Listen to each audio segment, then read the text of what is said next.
السلام علیکم ورحمۃ اللہ وبرکاتہ۔ تعلیمات اسلامی آفیشیل یوٹیوب چینل کی آواز۔ آج ہم حروف شجریہ پڑھ رہے ہیں انشاءاللہ۔ جیم شین یا حروف شجریہ اور مخرج نمبر 7 ہے۔ وسط زبان جب بالمقابل اوپر کے تالوں سے لگے اس سے جیم شین یا ادا ہوتے ہیں۔ آپ نے ان کے ساتھ حمزہ لگا لینا ہے، جیسے حمزہ جیم زبر اج، حمزہ شین زبر اش، حمزہ یا زبر ای، اج، عش، ای۔ یہ مخرج نکالنے کا طریقہ ہے، میں لکھ کے دکھا دیتی ہوں۔ یہ دیکھیں، آپ نے یہ حمزہ ڈالنا ہے، الف پر کوئی بھی حرکت آ جائے تو الف حمزہ کہلاتا ہے، ٹھیک ہے۔ حمزہ جیم زبر اج، ٹھیک ہے، اس طرح۔ اور دوبارہ آپ اگر ایسا کریں گی، حمزہ شین زبر اش، یہ دیکھیں، حمزہ شین زبر اش، ٹھیک ہے۔ اسی طرح 3 حروفوں کے ساتھ ہم لگائیں گے، اج، عش، ای۔ آپ محسوس کریں گے کہ آپ کا زبان کا جو درمیان ہے وہ تالوں کو لگ رہا ہے۔ اور آپ یہ دیکھیں گی کہ یہاں پہ انہوں نے یہ بھی شے بنائی ہوئی ہے، یہ اوپر زبان کا تالو ہے اور یہ زبان کی درمیان ہے اور اوپر تالو کا درمیان ہے۔ یہاں سے زبان کی درمیان والا حصہ اور تالو کو جب جا کے چپٹتا ہے تو یہ اج، عش، ای ادا ہوتا ہے۔ بہت ہی آسان ہے یہ۔ آگے حروف حافیہ، حافیہ، یہ ضاد، عظ، عظ، اور یہ مخرج نمبر 8 ہے۔ زبان کی کروٹ جب بائیں طرف والے اوپر کی 5 دھانوں سے لگے اس سے ضاد ادا ہوتا ہے۔ اچھا، یہاں پہ تھوڑی ڈیفینیشن مشکل ہے، لیکن ایسا بھی ہے کہ زبان کی کروٹ جب اوپر کے دھانوں سے لگے تو ضاد ادا ہوتا ہے، ٹھیک ہے۔ آپ لوگوں نے پریشان نہیں ہونا، یہ اصل بات یہ ہے کہ ضاد صرف عربی مطلب ان کو ادا کر سکتے ہیں ضاد کو۔ ہم لوگ عرب نہیں ہیں تو ہمارے لیے تھوڑا مشکل ہو جاتا ہے، لیکن اس کے مخرج کافی مختلف ہیں اور بکوں میں بھی میں نے پڑھا ہے کہ وہاں پہ ایسے لکھا ہوتا ہے۔ یہاں پہ تھوڑا مشکل ہے لیکن یہ بھی صحیح ہے۔ ہم اس کو سمپل یہ بھی کہہ سکتے ہیں کہ زبان کا درمیان اوپر کے داڑھوں کی جڑ سے ادا ہوتا ہے، ٹھیک ہے، یعنی کہ زبان کی کروٹ اوپر کے داڑھوں کی جڑ سے ادا ہوتا ہے۔ اور یہ بھی صحیح ہے، زبان کی کروٹ جب بائیں طرف والے اوپر کی 5 داڑھوں سے لگے اس سے ضاد ادا ہوتا ہے، عظ، عظ۔ اس کے ساتھ بھی ہم حمزہ لگائیں گے، حمزہ ضاد زبر عظ۔ میں لکھ کے دکھا دیتی ہوں، یہ دیکھیں،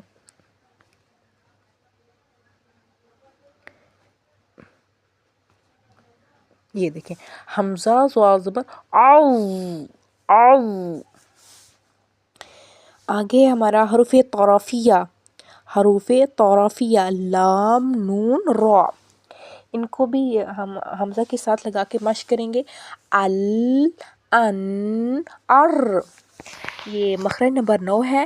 زبان کی کروٹ کے آخر سے نوک تک کا حصہ جب اوپر والی ایک داڑھ اور دانتوں کے مسوڑوں سے لگے، یعنی کہ زبان کے جو کنارے ہیں اوپر کی داڑھوں کی جڑ سے لگے تو کیا ادا ہوتے ہیں، لام، نون، را، ٹھیک ہے۔ زبان کی کروٹ دانتوں سے نہیں، دہڑ اور دانتوں کے مسوڑوں سے لگے، ٹھیک ہے۔ دانت بھی استعمال ہو رہے ہیں، جی ضاحک آ رہا ہے اس میں، ٹھیک ہے، اور اس سے لام ادا ہوتا ہے۔ اور یہ مخرج نمبر 10 ہے۔ لام جو ہے، لام کی جگہ سے ایک، جی یہاں پہ مخرج نمبر 10 لام کی جگہ سے لے کر ایک داڑھ کم ہو کر جب اوپر والے 3 دانتوں کے مسوڑوں سے لگے تو یہ لام ادا ہوتا ہے، اس سے نون ادا ہوتا ہے، ٹھیک۔ آگے ہمارا مخرج نمبر 11 ہے۔ زبان کی کنارے کی پشت جب اوپر والے 3 دانتوں کے مسوڑوں سے لگے اس سے را ادا ہوتا ہے، را ادا ہوتا ہے۔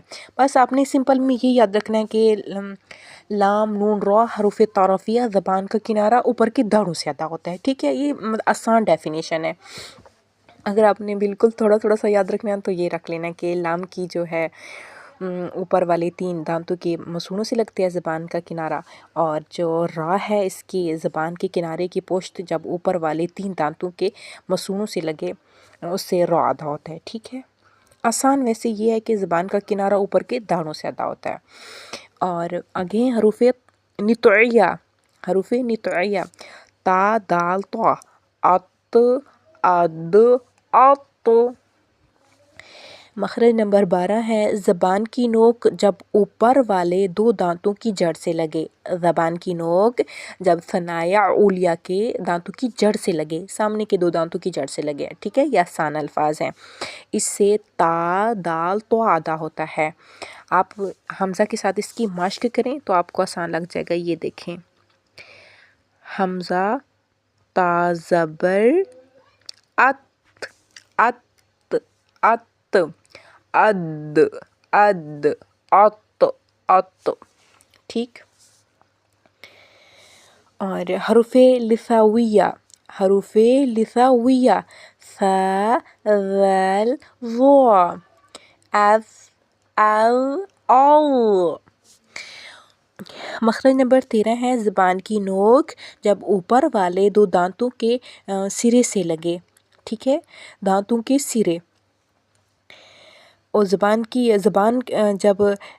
کی نوک جب اوپر والے 2 دانتوں کے سرے سے لگے، ٹھیک، زبان کی نوک کو اوپر دانتوں کے سرے سے لگے، یا زبان جی ایسے ہی کہتے ہیں زبان کی نوک اور اوپر کے دانتوں کے کنارے سے، یعنی اندرونی کنارہ ہو۔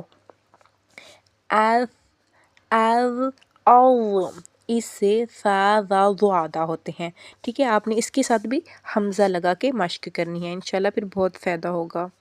یہ دیکھیں حمزہ ثا زبر اذ اذ، اس طرح حمزہ ذا زبر اذ اذ، اور دعا کے ساتھ ایسے اس کی پریکٹس کرنی ہے۔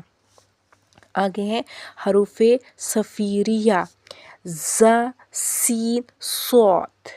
مخرج نمبر 14 ہے زبان کی نوک سے جب اوپر نیچے کے اگلے دونوں دانت آپس میں ملیں، اس سے ز سین صاد۔ صفیریہ کہتے ہیں عربی میں سیٹی کو، تو اسی لیے اس میں سیٹی پائی جاتی ہے ان تینوں میں، ز سختی والا ہے اور ز سین صاد۔ زبان کی نوک جب اوپر نیچے کے اگلے دونوں دانت آپس میں ملیں تب یہ ادا ہوتا ہے، از اس اس، ٹھیک۔ آج کے لیے یہ کافی ہے، انشاءاللہ آپ اس طرح پریکٹس کریں گے تو بہت آپ کو ان میں کیا آئے گا، تبدیلی آئے گی ان مخارج کو ادا کرتے ہوئے انشاءاللہ۔ سبحانک اللہم و بحمدک نشہد ان لا الہ الا انت نستغفرک و نتوب الیک۔ السلام علیکم ورحمۃ اللہ وبرکاتہ۔